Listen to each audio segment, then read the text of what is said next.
7h49 moo jot Mame Mbaye ñu jàll ci revue des titres yi. 7h49 moo jot may nuyu sunu mbokki mool yi ñoom fu mu nekk nii nag suba il faut ma xool jéem a oo Pierre ndax jën dina yokk wala déet parce que bu ñu demul géej moom te carburant amul jën day yokk.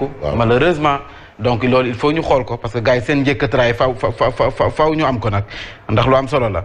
voilà sànq ñoo ngi wax journaliste yi le ministre Sidiki Kaba di ma fàttali ay ministres yu nga ay kii journalistes yu mag yoo xam ne. def nañu bay nañu seen waar. ci presse bi. ñoom bay nañu seen waar bu baax Chérif El Walid Sey. wallaay ay ñoom Chérif El Walid Sey. ay Ndiaga Sylla dem si yàlla Madior dem si yàlla Chérif El Walid Pape Samba Kane PSK Géewaan ñaan. xam nga ay taskatu xibaar yàgg bay seen waar dafa am jaar nag. mu njëkk bind benn ay Yacine Seck mafia bi am ci kàttum xaalis ci Sénégal. kàttum xaalis. Fabrice. waaw dafa am benn journaliste boo xam ne man dama ko bëgg quoi ci terrain bi lay ne tout le temps. kii kan la Mame Diarra Da Silva. waaw bu Sud FM. ndeysaan Mame Diarra. Mame Diarra mu ngi lay dégg mi ngi nii. Mame Diarra ci loo ne.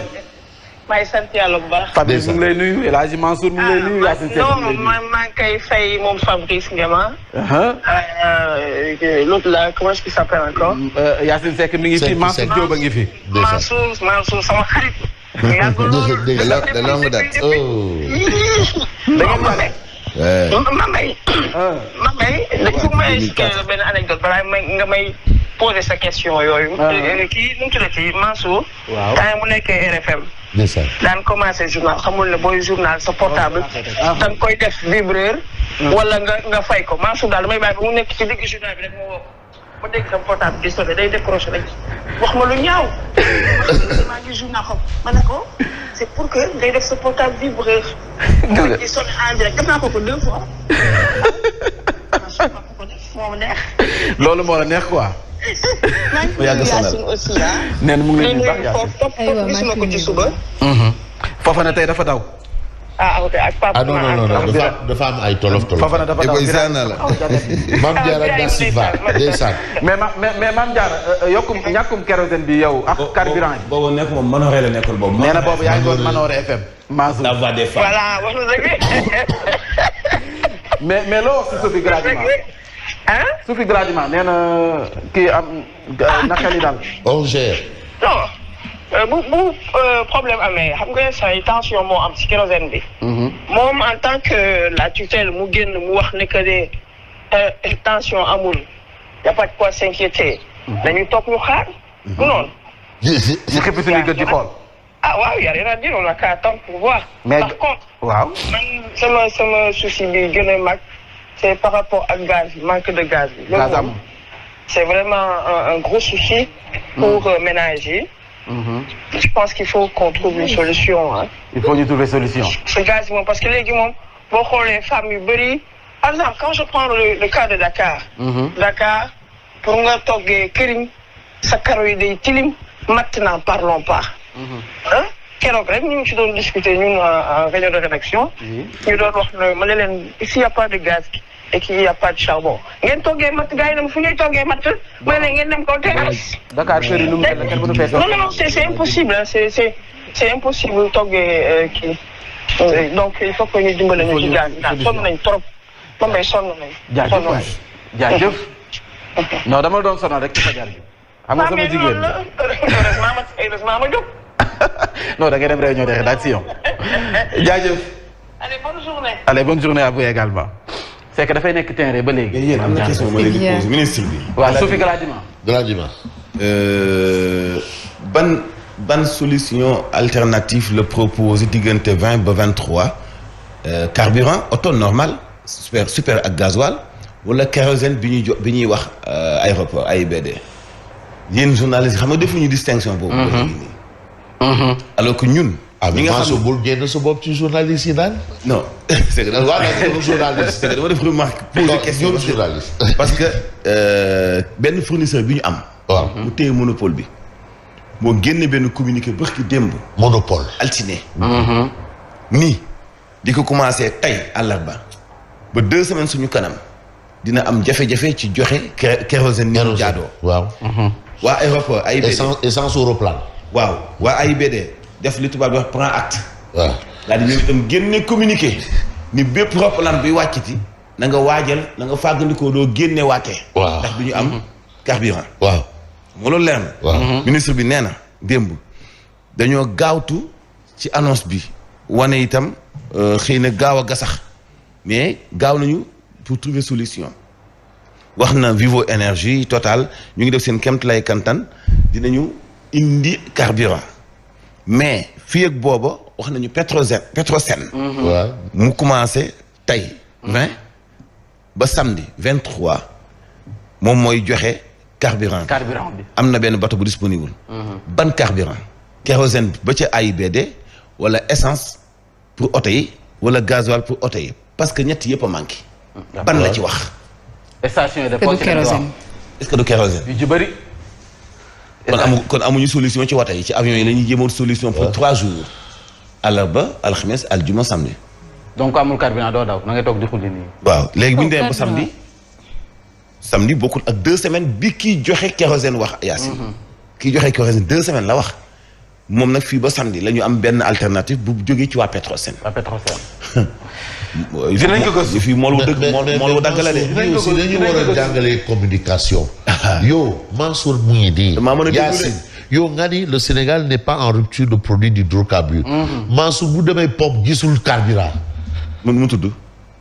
non du rupture déclaration yi ñuy def ak constat bi. non non mais quand même non mais ñoom. souvent noonu lay demee. peut-être que ñoom ñàkkuñu essence nag. sur le terrain ak déclaration yi ñuy def. waaw waaw ñoom day wuute. waaw. ayca ñu dem ci yéen a kaay groupe des médias la tribune dafa ñëw ci Abdoulaye Baldé sànq ñu ngi ko doon wax nee nañ otage du président Macky Sall ab laaj bu ñu teg la wala 3 points de suspension la ñu def en tout cas li ci kanam raw li gët wala des nag les waxul andi lan moo téye Abdoulaye Baldé ba léegi ci biir Benno Bokk Yaakaar laaj bi foofu la féete ndax amati na lu ma fay defati ndax am na challenge wala défi bu nga xam ne moo ko fa desati mu war ko yëkkati lu mu ci manti doon yéene kaay bi nee na andi lan moo téye Abdoulaye Baldé ci biir Benno Bokk Yaakaar président Macky Sall nag gis nañ ne jamono ji mi ngay jëli fu nekk mi ngi ronki fu nekk ci ay maire ci Yewwi Askan Wi wala fu mu manti nekk daal di yokk dooleem ñu ne nag Macky Sall wax fa dëgg na yàlla loolu muy def nii nag amul benn inspiration ajul ngooñ loolu daal lu fekkee dafa bëgg yokk ay nitam ndax bii yokk jar na ko loolooy laaj bi yéene kaay bi ne ndax bii yokk jar na ko yokk boo xam ne am na ñoo xam ne bu ñëwee dañ la fay doxee jéppi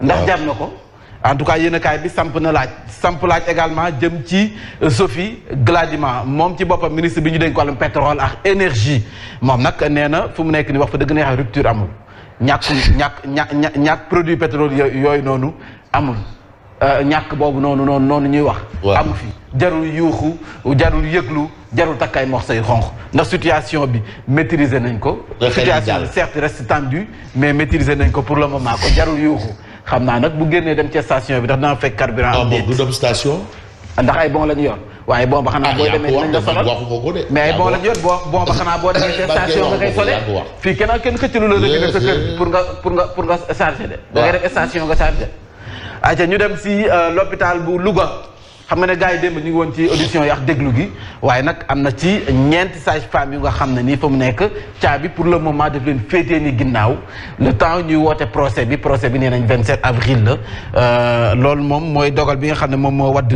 démb Vox Populi dafa ñëw ci Gladima moom dafa ñëw ni sapeur pompier gis nga masque bi casque bi ñu ko solal waaw casque sécurité yooyu moom la ñëwee nee na nag fu mu nekk nii tension bi ci wàllum kérosène bi ñoom ñu ngi ciy wut solution carburant bi ak gaz bi également ñoom fu mu nekk nii ñàkk ba ñuy wax. amul mais Mame dama bëgg wax benn affaire. en tout cas Gladima kay raw na kii Assome Diatta raw na ko de. ci laaj ndax laaj man wax du ma wax dara raw na ko de. fan la ko rawee man kay xaw ba. mais raw ko fi nekk raw fu mu nekk Sophie moo raw. Sophie kay moo raw. à partir du 23. normalement war nañu am yenn problème yi SAR nag dina reprendre activité am le 30 avril prochain loolu moom c'est une bonne nouvelle SAR dina reprendre activité am le 30 avril prochain Petrosen moom dina taxaw ci wàllum gaz bi ngir askan wi ku si nekk man see jot ni mu ko war a jotee gaz butane des bouteilles sont vendues dans la sous-région nee nañu ne askan wi bàyyi di jaay ay bouteilles seen bouteillu gaz yi si sous-région bi maanaam biti réew nanu bàyyi loolu moom moo ko xamle ñu ñëw ba tey ci Vox Populi ak waa coalition gox yu bees nee nañ seen bëgg-bëgg moo di dajale opposition bi yëpp mën na ne am manul ne opposition bi yëpp la ñu bëgg a dajale maanaam waa gëm sa bopp maanaam Yewwi Askan Wi ak waa gox yu bees wala ak bu Abdoulaye Tine bi ñoom ñëpp ñu boole leen def leen benn say donc waa gox yu bees si loolu la ñuy dox le Dantec Macky Sall nee na nag dinañ door travaux yi liggéey yi septembre dinañ door liggéey bi kon nag liggéey yëpp defaraat hôpital Le Dantec jagalaat ko yeesalaat ko ndox mi ñëw mat sëkk courant bi di tàkk liggéey gaañ yi di faju nice loolu nag nee nañ si diiru 20 mois la liggéey bi di lañ koy tënk lañu koy tàllal donc moom président Macky Sall joxati naa est-ce que duñu tabaxaat hôpital bu bees mel ni Le Dantec maanaam mais genre tabax boobu il faut gars yi mën nañ ko defaat comme boobu rek respecter li nga xam ne moom mooy bâtisse bi fa nekk mais boobu mais espace au hôpital Le Dantec qu'est-ce qu'on va faire là-bas kii bi waaw mais dañuy on va construire un autre hôpital léegi Dantec bi on va faire quoi de laaj loolu tam laaj la en tout cas Abdoulaye Diouf Sarr uyul en tout cas ancienne foncière bu rëy la uyul Fabrice Nguema Bam Diarra Gueye am na problème le Sénégal hérite du Bénin du Mozambique et du Rwanda mooy tirage bi nga xam ne amal nañu ko non loolu moom qualifié nañu non c'est qualifié est-ce que tam 2020 non qualification la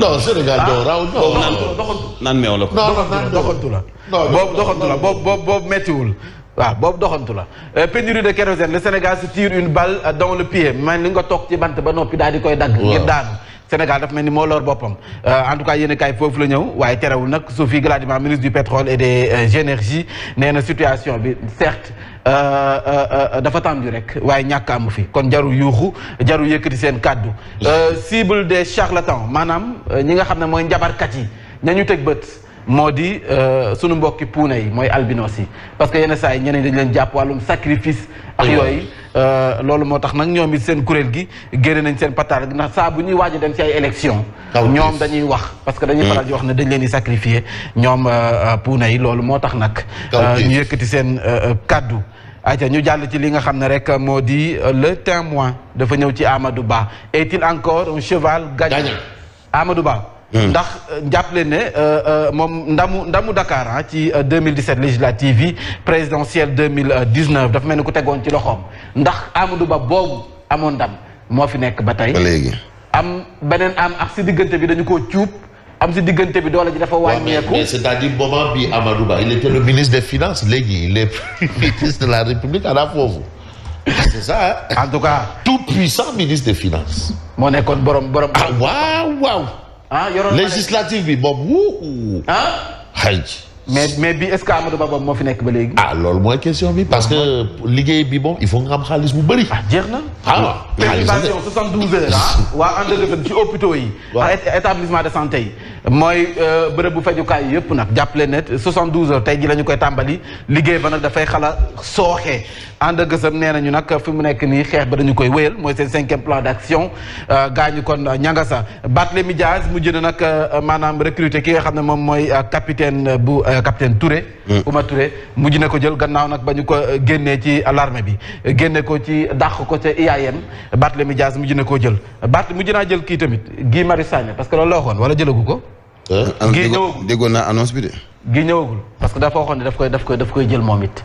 ayca ñu dem ci source A jëm ci Macky Sall dafa woote am ndogu ngir jubbaale doon sa jubbaale ay leader am ay responsable am waaye la mu ci jublu woon dafa mel ni des na de ndax Moussa Sy. neel benn directrice bu case des tout petits Maïmouna Sissoko ñaar ak yeneen ci ay responsable yu Parcelles Assainies dañoo ñëw àndaale seeni signature ba noppi. bu ñu foog ne dañu koy jox président Macky dañ koy jox kii di Amadou Ba ñu daal di koy téye bañ ko koo jox. waaw xam nga Amadou Ba la ñu tànn ngir muy jël mbiri boo demee Tëngéej Ismaïla Madior Fall la ñu fa teg moom mooy gérer parrainage bi. Amadou Ba ñu war koo jox li nga xam ne moom mooy signature yi. Moussa Sy mii. dafa bañ amendement. dafa bañ amendement la def foofu bañ. Maïmouna Sissoko moom it dafa bañ. billet Makka bi nga xam ne jox nañ ko Ndeye Saly Diop Dieng jur na fa coow yenn responsable dañoo boycotté. yàlla en tout cas coow loolu. affaire bi ndogu bi daa comme julli gumba. ndogu bi daa mujjee rax.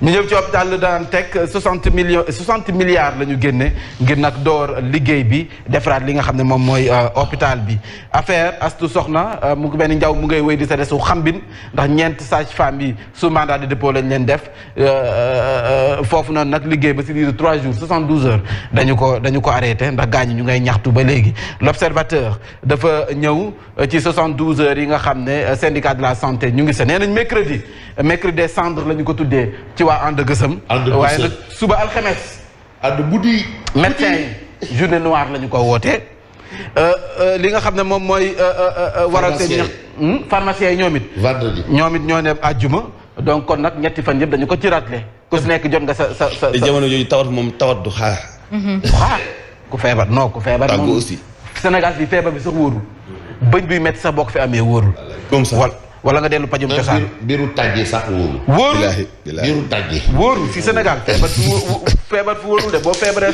sa bakkan mi ngi si xottu gerte de ñu ñëw ci alerte dafa wax lu am solo tey ji nee nañu diggante waaye politique dafa dem ba jàppalante wala nag xaritoo gi waayoo gi mbokk gi nga xam ne moo si amoon bu weesoo politique bi dafa mel dafa dañ léegi fi mu nekk la moo fi nekk tamante ndëmb saagante xasante wax sa moroom lu ñaaw fu mu nekk ni au quotidien nag 365 jours sur 365 jours dañuy def politique fii ci réewum Sénégal te façon bi la ñu koy defee yéenekaay bi dikkaat na ci 24 heures mën nañ jeexalee foofu laate ñu dem si Odia sale temps chez les postiers fu mu nekk ni nag waa poste bu fekkee waa santé ñoom ñu ngay sukkuraat poste moom nee na ñu dee na ba noppi. non loolu leen sel moom jënd nañ ko. góor gi ànd booy. nee nañ waaw poste moom leen sel moom ñu ngi fa 7 mètres. jënd ngeen percale bi. poste moom taaju boon non non taaju boon waaw wóole. ñu ngi seen sifax ñoo ngi seen safax wi ta. jënd nañ seen percale ba ñu war a suulee. poste est-ce que nekkuñu ci 7e jour sax. góor gi ànd booy seen poste boobu daal fu mu nekk nii.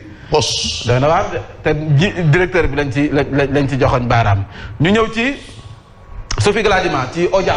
waaw moo ngi nii Sophie Gladima yëkkati naa ay loxo. moom moo sol vert moom mooy sol vert. di leen dalal seen xel ne bu leen tiit bu leen raf lépp ñu ngi ko maîtriser. waaye jamono jooju kii nga xam ne moom dafa war a jaay carburant moom mi ngi nekk si portable am di WhatsApp. ndax gisul lu mu jaay. ma ngi seetaan bloc matinal. waaw ci bloc matinal bi ndax amul lu mu jaay ci plateforme bi. soxna si ñëw na gaare otoom parce que mi ngi noonu xamul nu muy dawalee Yacine Seck mi ngi nii. gaare na otoom mënagul jël carburant. xam nga Fabrice Nguema maa ngi nii ci wet gi. di pousse avion di pousse ay jet privé Mansour Diop a ngi ne xam nga. xam naa nag Mame Mbaye. non non Mame Sidi moo gaz bi nag. Mame Mbaye. non kooku du man de Mamadou Fofana la kon. waaye ki mën la gën a toll lool de. biir bi daa rëy. kii man la gën a tolloo parce que bariwul kii toog nii xam naa Didi Manivar la. waaw Didi Manivar donc ñoo nekk nii daal jamono ji nga xam ne moom Sophie nee na lépp moo ji en fait pas. tout se passe très bien dafa xaw a yëngu nii. damaa ne kii moom raw na kii de. image bi war na ko nekk. Sophie raw na.